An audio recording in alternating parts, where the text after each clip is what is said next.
here on 9 News Now. I'm Greg Merriweather. West Baton Rouge deputies have identified the body found in Port Allen on Monday. They say it belonged to 22-year-old Xavier Drake. Now, Drake was reported missing from the Houston area on July 25th.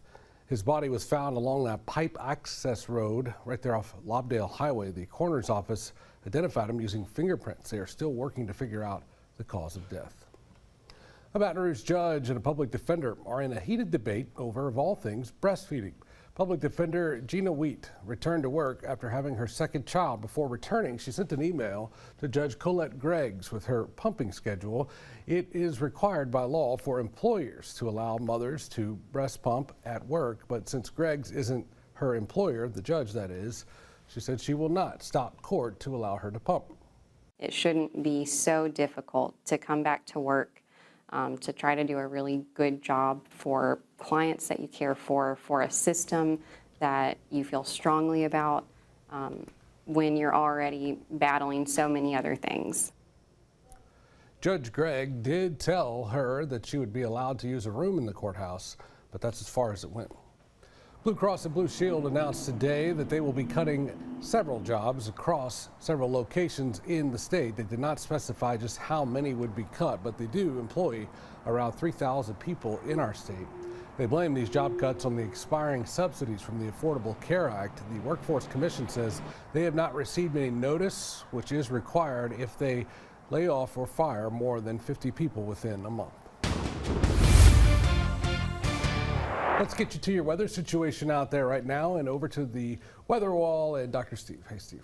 Hey, Greg, another round of storms this afternoon. This evening, things finally settling down. Still some active storms north of Lake Charles. Locally, the last little batch we had that kind of rolled through Kentwood beginning to fizzle out quickly. You can see just about gone, maybe a few raindrops around Greensburg. That's about it in terms of the rainfall for tonight. So a live look, our Sky 9 camera over downtown right now. All is quiet here in the capital city, 76 degrees at the airport. And a live look looking north up Essen Lane at this hour. All is quiet there as well. So temperatures mostly in the mid to upper 70s. Hammond 76, Macomb at 78. A lot of us got some help with the temperatures from some showers and storms this afternoon, this evening. Tomorrow, fairly similar to today. Rain chances maybe a little bit lower. Should start out mainly dry in the morning, mid 70s, approaching 90 at noon with spotty showers. I'll put rain chances tomorrow afternoon at about 30%. We'll go with a high around 93, which is right around normal.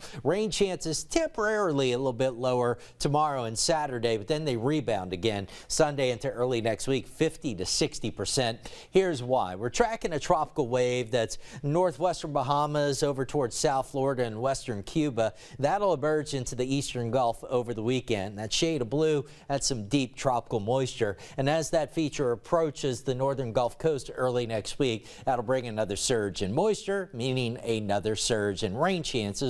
The good news is nothing really showing anything developing here. Right now, the thinking is this is just going to be an enhancement in our rain chances. So tomorrow and Saturday, it's not to say it's going to be completely dry, but rain chances a little bit closer to normal, high around 93, 94. But by Sunday and especially into the first half of next week, as that tropical wave approaches, better rain chances may knock our temperatures down a little bit as rain chances start to ease back once again late next week. Greg? All right, Steve, thank you. So coming up here at the top of the hour on 9 News at 10, a Baton Rouge woman says her home was wrongfully raided by law enforcement. That was about a week ago, so the family's attorney is now demanding accountability.